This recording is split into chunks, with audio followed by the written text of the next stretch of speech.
το απόγευμα όλοι οι δρόμοι οδηγούν στο γήπεδο του Πανετολικού, όπου ο Πανετολικός αντιμετωπίσει τον Πανεγιάλικο για το πρωτάθλημα της ΓΑΜΑ εθνικής κατηγορίας.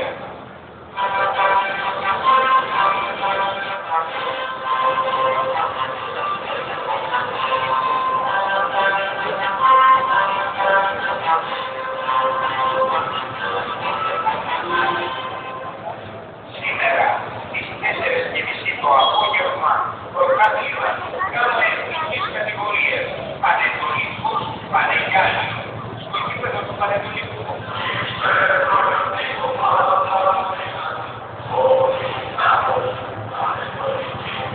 Πανετολικός Πανεγιάλικο σήμερα στις 4:30 το απόγευμα στο γήπεδο του Πανετολικού για το πρωτάθλημα της ΓΑΜΑ εθνικής κατηγορίας. Δηλαδή, το στέλνω καλό και ενισχύστε το Πανετολικό